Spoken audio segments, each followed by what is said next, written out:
La décentralisation démocratique, c'est très simple. C'est le transfert des pouvoirs d'un gouvernement central des niveaux inférieurs dans l'hiérarchie politico-administrative de l'État.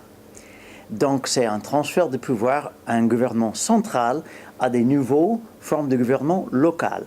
Mais on l'appelle démocratique, décentralisation démocratique, parce que les autorités locales sont normalement des élus et ils sont dans une forme ou une autre, à travers les élections et à travers des autres mécanismes de reddition de comptes, tenus à rendre compte à la population.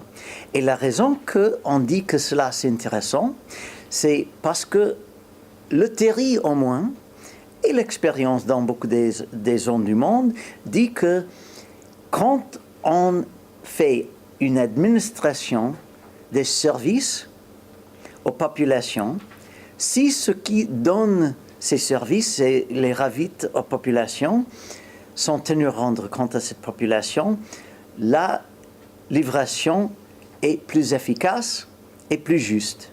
Si en fait les populations peuvent faire les demandes à les autorités locales et peuvent même les sanctionner positivement ou négativement, ces autorités locales sont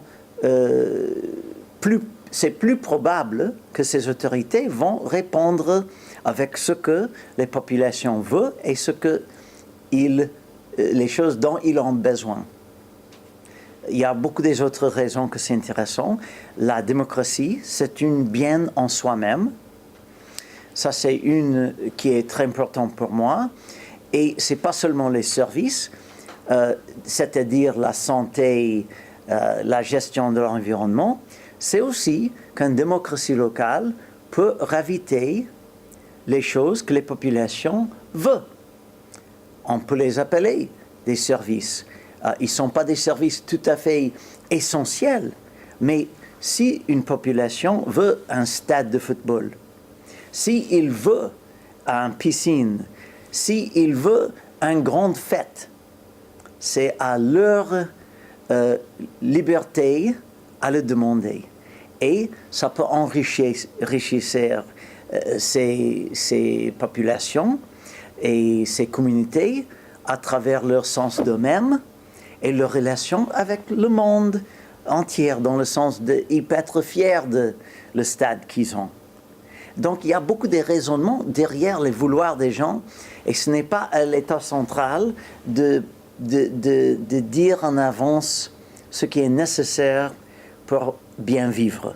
Mais en fait, l'État central a beaucoup à dire sur ce qui est bien et nécessaire pour vivre, et ils ont raison. La santé, l'éducation, l'infrastructure. Et la question qui devient centrale dans la décentralisation démocratique, c'est la répartition des compétences entre les niveaux de gouvernement central, les gouvernements régionaux et locaux, et horizontal entre les élus, c'est-à-dire les représentants des populations directes, et les partis administratifs.